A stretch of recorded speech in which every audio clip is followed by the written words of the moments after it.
É o seguinte, Renato, vamos fazer uma coisa por uma justiça.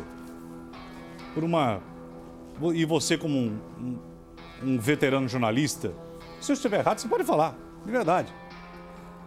Alguns títulos muitas vezes são dados pela imprensa, que estou me colocando, estou junto no balaio. Aí a gente fica falando família carbonizada, não é família carbonizada, tem sobrenome a família, como tinha a família Richthofen. Gonçalves, né? Então, que a gente deu nome à família, porque essa família... Família Gonçalves. A família Gonçalves. A família Gonçalves, que foi assassinada e carbonizada. Não a família carbonizada, porque é a família Gonçalves. Tá? Esse homem que, olha, de uma forma corajosa, saiu do interior. Sabe o que é sair do interior do Piauí naquela época? O cara vendia, começou a vender detergente de porta em porta, depois foi para comércio, aí foi para perfume, dono de uma casa. Esse cara venceu aqui. E aí arrumou depois, depois se formou e conseguiu trabalhar numa empresa que assessorava uma grande montadora de veículos. Escreveu um livro. Isso. Educou, criou essa moça, deu faculdade para ela, deu condições para se tornar mulher, aceitou a sexualidade dela, criando o Juan, montando a firma para a esposa. Montaram, tem duas perfumarias. Deu certo que tinham duas perfumarias. É isso aí. Tinha o carrinho dele lá, que ele gostava de carro antigo.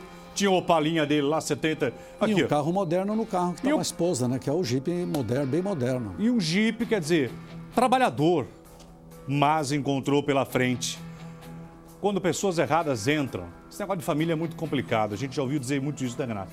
Nossa família tinha uma paz até chegar a namorada, até chegar o namorado, até chegar aquela pessoa, e parece que isso aconteceu. Cazon, por quê?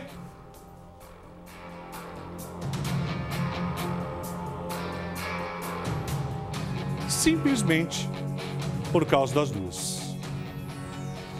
Atenção, a reportagem agora. A Miri Gervásio vai contar na reportagem o depoimento da Karina e depois ao vivo o depoimento, atenção, só para confirmar. Me dá, Miri, vai entrar sua reportagem agora e depois você vai contar pra gente o depoimento do Juliano, o primo preso, notícia urgente, Teletubby. Me ajuda aí, meu! 1 e 2. Agora, a situação das duas ficando cada vez mais complicada, não somente com a prisão do Juliano, porque ele preso agora por 30 dias, a polícia, com todas as provas e com todos os envolvidos e depoimentos, vai se cercando e o esclarecimento vai ficando cada vez mais perto do fim, Miriam. Exatamente, Geraldo. Acabam de chegar novos detalhes sobre essa história, esse crime brutal, detalhes que foram confirmados pela polícia. O Juliano confessou o crime, Geraldo. Em depoimento, ele contou como aconteceu tudo. E foi exatamente assim. 2 dias antes da família ser morta, ele se reuniu com a Karina e com a Ana Flávia. Eles, segundo o depoimento do Juliano, decidiram invadir a residência, assaltar a residência. Miriam, segura. É super interessante. Agora a coisa muda. Agora, por isso que nós falávamos aqui desde o começo de um crime premeditado e um crime planejado. 2 dias antes, ele se reúne com a Ana Flávia e a Karina para poder entrar na casa. E aí sim, tudo se encaixa do que nós já mostramos aqui. Fala no telefone, entra com o carro, sai com o carro, entra com o carro, sai com o carro, entra no condomínio, fala no telefone, sai do condomínio. Meu Deus do céu! Essas duas, elas vão tomar tanta cadeia, mas tanta cadeia, que eu vou dizer uma coisa, que apodreçam, né, diante das provas. É a reportagem da Miriam e depois, agora, o depoimento do Juliano coloca a Karina, as duas, definitivamente na cena do crime. Não adianta, nada pode contra um grande poder chamado verdade. Balança, Miriam. Juliano Oliveira Ramos Júnior foi preso na noite de segunda-feira. Ele é o homem que a polícia procurava desde a semana passada. Juliano é primo de Karina Ramos, que está presa junto com a mulher e filha do casal assassinado, Ana Flávia Gonçalves. A participação dele no crime foi apontada por Karina durante o depoimento, como mostra esse documento obtido pela produção da Record TV.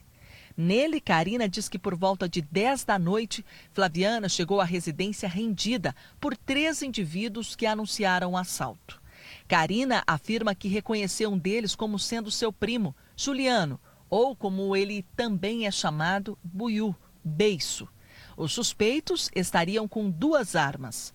Juliano carregava uma delas, segundo Karina, uma pistola .40 de cor prata.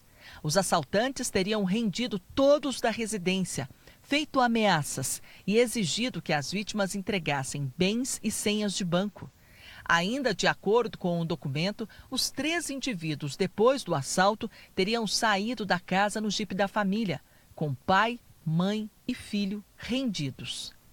Juliano teria obrigado Romowick a entrar no porta-malas do veículo. Segundo Karina, ela e a companheira teriam saído no Palio. Primeiro, logo atrás veio o jipe da família, como mostram as imagens das câmeras de segurança, e que ao deixar o local teria perdido o jipe de vista. Apesar da colaboração de Karina nas investigações, a polícia considerou a fala dela inconsistente. Karina não conseguiu explicar a sua não participação no crime. Também não soube dizer por quê ela e a companheira foram poupadas pelos criminosos. E, principalmente, a coincidência do primo dela ser um dos autores do crime. Mas o documento destaca que Karina descreveu com riqueza de detalhes a forma como o Juliano agiu. Os relatos batem com o que a testemunha protegida contou à polícia. E essa pessoa nos deu detalhes do que aconteceu ali na casa. Detalhes que não significava morte ou a morte deles, né? Mas condutas de transporte de coisas pesadas, na Compass, etc., que levava a crer que seriam corpos, né? E ajudada por uma terceira pessoa que essa testemunha viu. Na casa da família não havia sinal de arrombamento. Quando os parentes chegaram na residência, que fica dentro de um condomínio, a casa estava trancada. Na hora que eu estava vindo de Minas, eu comentei com a minha esposa. Se a gente chegar lá no cenário, lá na casa da minha irmã, e se as portas estiverem fechadas, foi alguém próximo. Inclusive, foi lá e as portas estavam todas trancadas, tá? A polícia chamou o chaveiro para abrir, as portas trancadas, tudo trancada. Os celulares de Ana Flávia e Karina foram apreendidos. O veículo Palio também. A polícia já pediu a quebra do sigilo telefônico das suspeitas para descobrir quantas pessoas participaram do crime, quem planejou e como Ana Flávia conseguiu ser tão fria e cruel diante da morte da família. Todos os indícios apontam da participação das duas. Então, essa é a linha de investigação. Todas as investigações apontam nesse sentido e o inquérito caminha nesse sentido. A polícia busca agora encontrar na casa do terceiro suspeito preso os objetos que foram levados da casa da família e as armas usadas no crime. Estou convicto que realmente tiveram ajuda. Não sei te falar se foi 1, 2 ou 3 ou mais pessoas. Porque meu cunhado tinha uma estatura mediana em torno de uns 90 quilos. Pessoa desfalecida, desmaiada, muito difícil 2 mulheres conseguir pegar um peso daquela forma. Aquele peso, não sei te dizer se dobra ou triplica, mas é muito difícil. Eu tenho, recente, vocês também têm a imagem que minha mãe passou mal no homicídio. Eu peguei minha mãe no colo e eu não estava aguentando carregar minha mãe. Por quê?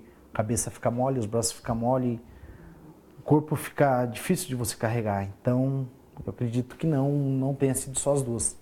Nós estamos num posto de combustíveis que fica a 1,5 km da casa da família. E a nossa vinda aqui é porque surgiu a suspeita de que depois do crime, Karina e Ana Flávia tenham vindo para cá, no próprio carro, no Palio, para beber e comer. As câmeras de segurança aqui da conveniência registraram a presença das duas. A polícia já esteve aqui, levou o HD e agora analisa as imagens para entender se a vinda delas aconteceu exatamente na noite do crime, de segunda para terça, ou se foi de terça para quarta, como também surgiu aí uma última possibilidade. Ana Flávia, a filha mais velha do casal, estaria por trás de tudo? O tio acredita que sim. Os indícios são fortes que ela participou.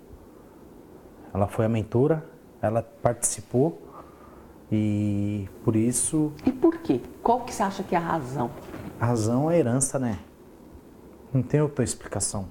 Dinheiro. Não tem outro motivo. Infelizmente é o dinheiro. Fala, mas pô, ela foi influenciada? Não. Não foi influenciada, foi uma menina bem criada. Uma pessoa, um bandido vai roubar, carrega o corpo, tenta limpar a mancha de sangue com água sanitária. Isso até a própria polícia falou. E trancou a porta. O ladrão entrou, roubou, matou, vai embora. Estoura portão, passa por cima de quem tiver que passar. Eles querem ir embora. Se você visse a Ana Flávia hoje, na sua frente, o que você falaria para ela? Confessa. É melhor para você. Confessa. Falei anteontem para você, Flávio, vou repetir. Esqueça. Para nós, seres humanos, e com uma... Estou falando da espiritualidade de Deus, né, Renato? De acreditar em Deus. Porque quando você acredita em Deus, você ama as pessoas, você respeita as pessoas. Tem amor no coração, né? Você entende as pessoas, você não faz mal às pessoas. Isso é amar Deus. Aí você está diante de um caso tão monstruoso, tão gigantesco, que nos assusta. E olha, e que bom, é só aqui na Record que você vê assim a gente, embora com terno e gravata, mas exatamente como vocês. Exatamente a ponto de nós falarmos que a forma com que vocês ficam aí, nós ficamos aqui. Não, a indignação é a mesma. Aqui não tem essa história, né? Porque nós estamos aqui numa situação, hoje, de podermos falar, de cobrar o que as pessoas em casa querem falar e querem cobrar. E é exatamente desde o começo a gente vem cobrando isso, porque a indiferença de agora, com essa informação que a Miri deu, que depois vai se aprofundar, de que os pais e o irmão são mortos e simplesmente vão para um posto de gasolina, para uma loja de conveniência para comer porque estão com fome. E assim, do nada. E aí conta uma outra história, como se a polícia acreditasse. Em cima de mentira. Você acha que a polícia vai acreditar que foi um agiota que matou meu pai, minha mãe, meu irmão? Olha aí, ó. Aquele negócio. Matou e foi pro velório. Ou assim, matou e foi pro cinema. Essa história. Aquela história igual a Suzana Richthofen, matou, participou da morte, estava no enterro lá chorando. Então nós estamos à frente disso. Depois dos Richthofen, nós temos o caso agora dessa família. Ana Flávia. Exatamente. Gonçalves. Da família Gonçalves. É a mesma coisa. Assim, é mesmo. O que nós estamos vendo apenas são personagens diferentes.